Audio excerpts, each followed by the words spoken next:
that dumb thing? Yeah. Is it like a volume control or no? You can just tell them that you're doing an interview.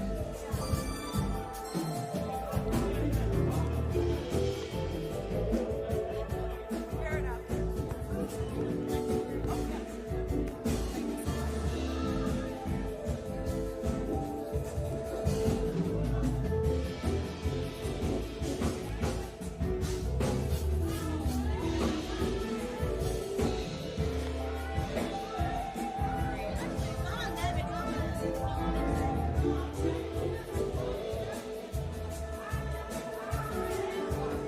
Are we eating breakfast in here tomorrow? What's that? Are we eating breakfast in here tomorrow? Apparently, I think so. Okay. Thank you so much. You're amazing. Okay, we gotta scooch in here. Is this good? How are we looking? Can we just follow your lead? Okay. All right. And let's go. 3, 2, 1, go.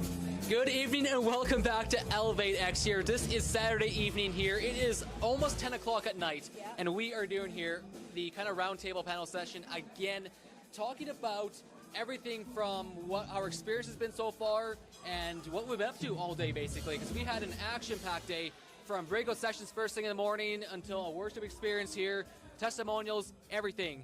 So why don't we start off? I'll start, and we had to kind of round the circle if that works.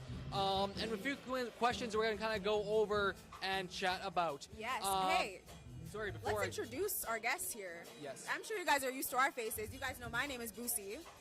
My name is Nathan. So we're going to ask our friends here what their names are and also what churches they come from. If I haven't said it myself, I'm from College Heights Church. My name is Boosie. What is your name? I'm Jess, and I come from Port Hardy, BC. Well, that's where I'm staying now. But my home church is Halifax, Nova Scotia. It's a Tantalon church. Yeah. All the way from Nova Scotia. My name is Deborah.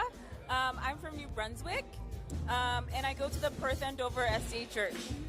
Oh my goodness, guys, I didn't know that we had so many people from other conferences. This is so exciting. Hello, new friends. Yes. Wow. Yeah. What church do you go to? What church I go to? I go to the Sherwood Park Church just outside of Edmonton, Alberta. So about 4 hours from here. Okay, amazing. Absolutely. Okay, you want to lead us into our first question that we kind of have for all of us here? Yeah, absolutely. I want to know first, can you tell me what was the breakout session that you went to this morning? Just one of them. And then what was your key takeaway from that session? Okay, so I went to the Relationship Red Flags seminar, and the key takeaway I had, they were discussing about the different attachment styles that people have and how it affects relationships. And I learned that those attachment styles are developed in childhood. And the good news about that is that even though we may struggle with them right now, the first step of improving that is to recognize what kind of relationship style we're in at the moment, and that we can actually change. We can go to therapy, we can bring it to God, and so that was the good news for me. So you don't have to stay where you're at. You can improve and you can better relationships. Amazing. Yeah, it's really interesting that that was your takeaway too. I also went to the Red Flags, Green Flags relationship session, and Deborah and I were just talking right before this interview. Yes. And I felt the same thing.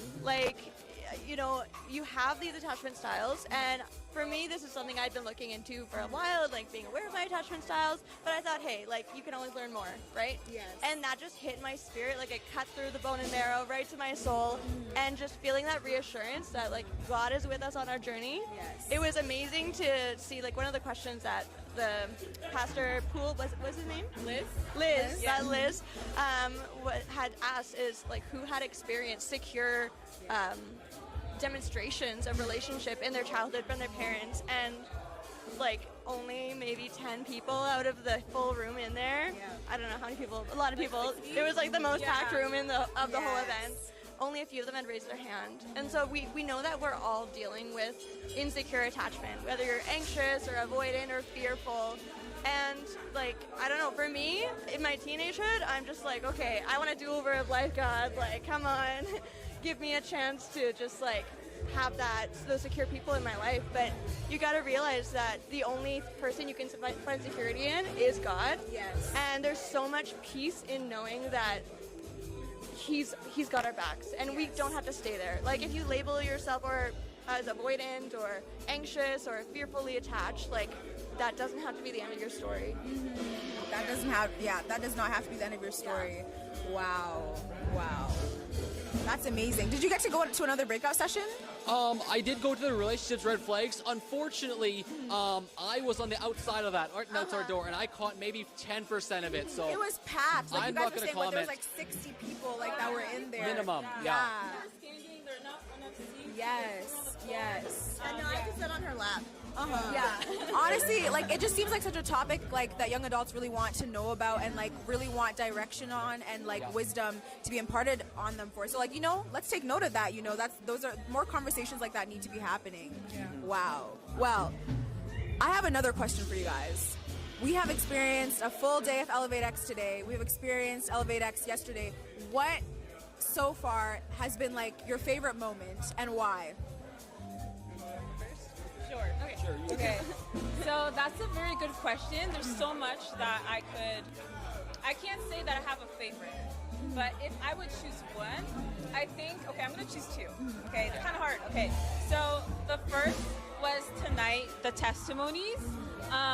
They really touched my soul. And it's so nice seeing young people have relationships with God and see how God is working in their lives.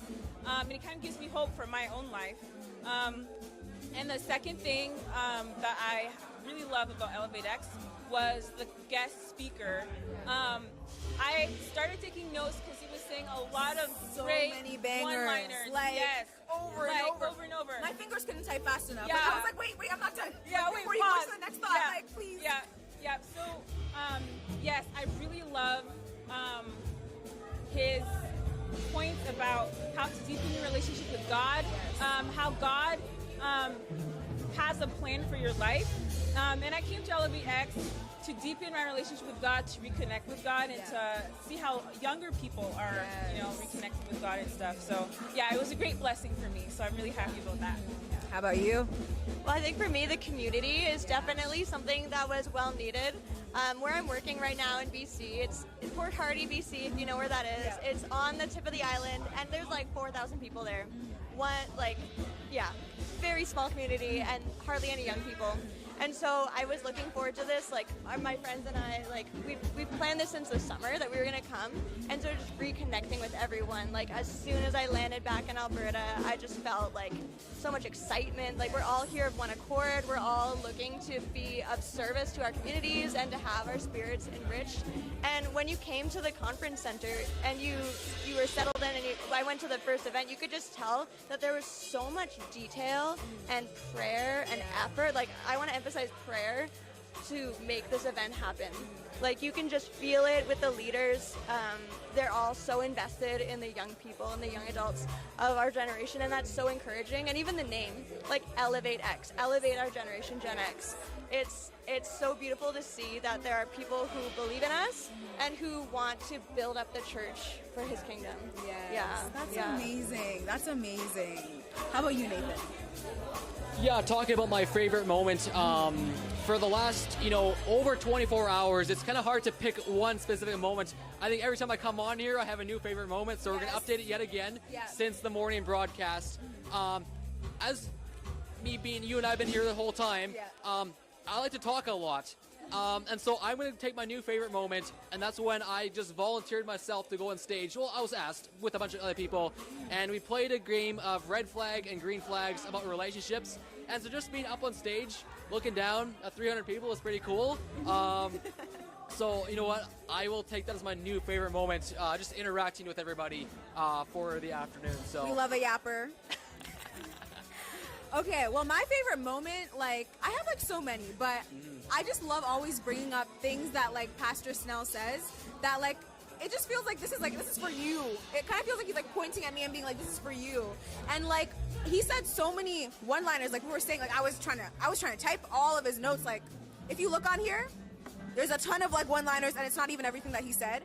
And one key thing that he said to me that I really loved was that, well, to everyone, was that when God is blessing your neighbor, it means that he is in the neighborhood. Yeah. That one, That was a good one. that one was so, that ate. Yes, clock it, yes. That one was my favorite thing ever because, like, sometimes when things, the example that he used, actually, let me start with the fact that, like, sometimes we see other people getting blessed and we're like, God, like, why not me? Like, when is it going to be my turn to receive a blessing? I feel like I've been waiting and everything. And he gave this analogy of, like, an Amazon, like, shipment coming into your house and seeing that, like, a couple doors down, you see the Amazon delivery guy delivering to your neighbor from, like, far down the street, and then you see him slowly start deliver towards your house. And that's like kind of like the way that we should be perceiving it when we see other people in our lives being blessed. That it's not that God is like forgetting you, but like if you see other people getting blessed, it means God is in your neighborhood, and that blessing is going to slowly come to you. That Amazon shipment, yours is coming soon, and you gotta trust that. And it's evidence, like being able to see in other people's lives that God is blessing them is evidence to you that he will bless you too. You are not forgotten. He is in the neighborhood. So be happy, rejoice when you see that happening for other people, because it will happen for you too. So that was like an amazing point that he said. So yeah, like I've loved everything, but man, these messages, they are eating. Yes. Wow. Well, guys, thank you so much for like coming here and letting us interview you. I'm so glad that I did, because I didn't know that you guys were coming not even from Alberta. I was like, wow, who are these people I have not seen before? But this is neat. That's insane. Thank you for having It us. is. Absolutely. And it's great to have guests on right now here for the last evening from people who are not from Alberta, because Yeah. it, you know,